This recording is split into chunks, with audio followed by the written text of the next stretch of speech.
Good morning, আমি শিলাস লাইফস্টাইলে সবাইকে স্বাগত। আমি রাজস্থানে থাকি। রাজস্থানে আমি আমার সংসার একার হাতে কিভাবে গুছিয়ে নিয়েছি সেটাই আপনাদের সঙ্গে তুলে ধরতে চাই।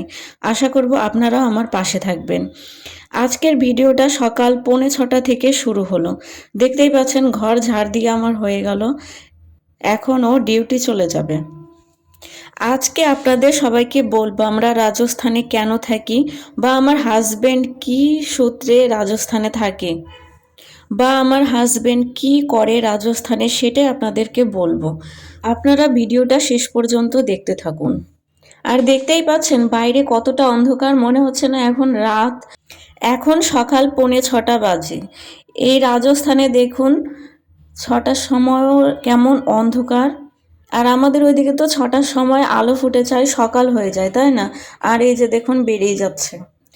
এইখানে সকালও হয় দেরিতে, আবার সন্ধেও হয় দেরিতে। সকাল দেখুন 6টা বাজে, এখন অন্ধকার। 7টা 7:30টার সময় আলো ফুটবে। আর মানে ওয়েস্ট বেঙ্গলে যত তাড়াতাড়ি লাগে তার থেকে আধা ঘন্টা 1 ঘন্টা পরেই লাগে এখানে সন্ধ্যা। ও ডিউটি যাচ্ছিল, তাই কোনো মতে শুধু ঘরটা ঝাড় দিয়ে সব লাইট জ্বালিয়ে দিয়েছিলাম। আর দেখুন সব লাইট বন্ধ করে দিয়েছি, তাই কত অন্ধকার হয়ে গেছে। আর এত সকালবেলা ও কিছু খেয়ে যেতে পারে না, তাই শুধু দুটো বিস্কুট খেয়ে গেল। আর গরমের দিন হলে আমি ছাতু করে দিই, ছাতু 1 গ্লাস ছাতু খেয়ে যায়। আর এই যে দেখতে পাচ্ছেন এখন 6টা বাজে, তাও 5 মিনিট ফাস্ট আছে আমার ঘড়িটা। দেখতেই পেলেন মেয়ে উঠে গেছে। ডিউটি যাওয়ার সময় মেয়েকে আদর করে যায়, আর আদর করতে গিয়ে দেখুন মেয়েও উঠে গেছে।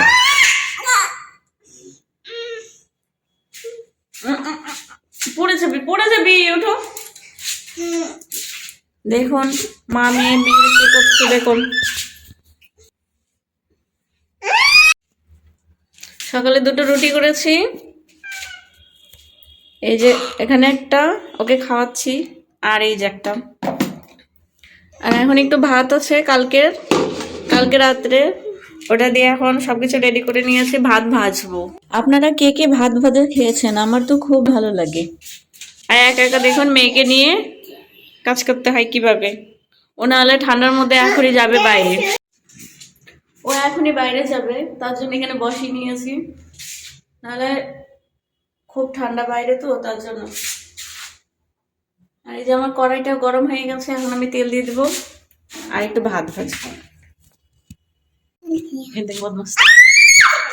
বদমাসি ও রেডি হয়ে গেছে, ওই যে জুতো নিচে, ও এখনই বাইরে যাবে।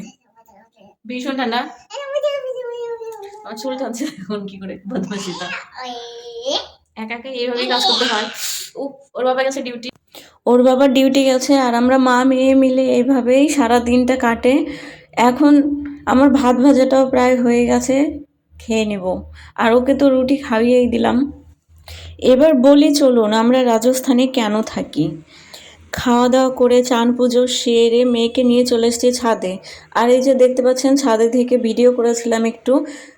সামনের গেটটাও ঠিক করছে। সামনের গেটটা আলাদা কালার ছিল প্রথমে, এখন আলাদা কালার হয়ে যাবে। যখন পুরোটা কমপ্লিট হয়ে যাবে আপনাদের দেখাবো। আর এই যে দেখতে পাচ্ছেন এই বাড়ি থেকে ওই নতুন বাড়িটা দেখতে পাওয়া যায় আঙ্কেলদের। এই যে সামনে দিয়ে শুধু মেন রোডের পাশেই, এই পাশে পুরনো বাড়ি আর ওই পাশেই নতুন বাড়ি। আর হ্যাঁ, যেটা বলছিলাম আমরা রাজস্থানে কেন থাকি।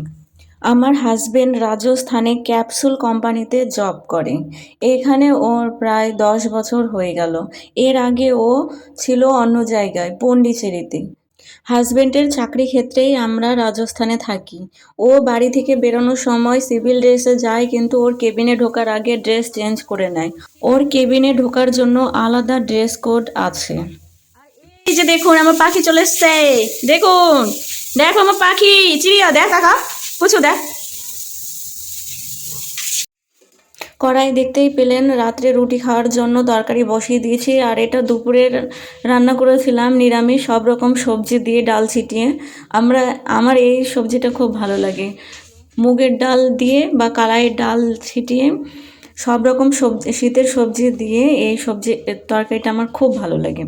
ওদিকে রিফাইন তেল শেষ হয়ে গেছিলো, তাই প্যাকেট কেটে আবার তেলের বোতলে ভরে নিলাম। আর ও দেখুন ঘুম থেকে উঠে এসছে, ও দেরি করে আজকে ঘুম থেকে উঠেছে। এখনই বাইরে যেতে হবে, আবার রান্নাটা সেরে ভাবলাম একটু ঘুরে নিয়ে আসি বাইরে থেকে।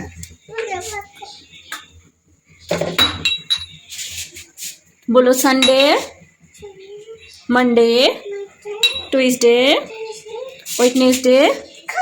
এই স্ল্যাপের মধ্যে বসিয়ে বসিয়ে আমি সব রকম কাজ করি, আর বেশিক্ষণ বসে থাকতে চায় না, তাও জোর করে বসিয়ে রাখার জন্য এই যে কাজ দিয়ে রেখেছি, দেখতেই পাচ্ছেন, আদা রসুন কুটার জন্য। এদিকে আমার আলু কপি ভাজাটাও হয়ে গেছে, এবার কড়াইয়ে মশলাটা কষিয়ে নেব। পেঁয়াজ রসুন ভাজা হয়ে গেছে, এবার সব রকম মশলা দিয়ে কষিয়ে নিব। মশলা দিয়ে দিয়েছি, হালকা একটু জল দিয়ে আর একটু কষিয়ে নিব। মশলাটাও কষে গেছে, এবার আলু কপি ভাজাটা দিয়ে ভালোভাবে নাড়িয়ে চাড়িয়ে ঢাকা দিয়ে এবার আস্তে আস্তে হতে থাকে এটা। এদিকে আমি আর এই যে দেখুন দুধটাও হয়ে গেছে। আর এই যে দেখুন কালকে পিঠে বানিয়েছিলাম, 4টে পিঠে এখনও আছেই, খেতে চায় না, বললাম না, সেই জন্য করতেও ইচ্ছে করে না। আর এদিকে আমার আটা মাখাটাও হয়ে গেছে, রুটিটাও করে নিব। দেখুন কি সুন্দর রুটিটাও ফুলে উঠেছে। আগে যখন রুটি করতাম আটাটাই আমার মাখা হতো না, আর মাখতেও পারতাম না, কোনোদিনও তো রান্না করিনি। প্রথমে আটাটা ভালোভাবে মাখা হতো না, সেটা বুঝতে পারতাম না, যেমন তেমন করে মেখে আর রুটি করতাম, ফুলতো না, আর খেতে একদম পাথরের মতো শক্ত হয়ে যেত, মানে টেনেও ছিঁড়া যেত না, চাবাতে চাবাতে মুখ ছুলে যেত। আর এখানকার দেখুন আমার রুটি হয়ে গেছে, আর ওপর দিয়ে ঘি, গরম গরম রুটিতে ঘি মাখিয়ে নিলাম। ঘি মাখানো রুটি ছাড়া ও আবার খেতে চায় না, শুকনো শুকনো লাগে, বলে গলা শুকিয়ে যায়। আর রাত্রের আমার রান্না কমপ্লিট হয়ে গেছে, বাসনপত্র ধুয়ে নিয়েছি। আর এই যে দেখতে পাচ্ছেন, এটা আমার ডাস্টবিন। এখন মেয়েকে খাইয়ে নিব। দুধ আর রুটি, ঘি মাখানো রুটির ওপর আর কিছু নিলাম না। আর আজকের ভিডিওটা যদি ভালো লাগে তাহলে প্লিজ লাইক, শেয়ার, সাবস্ক্রাইব করে পাশে থাকবেন।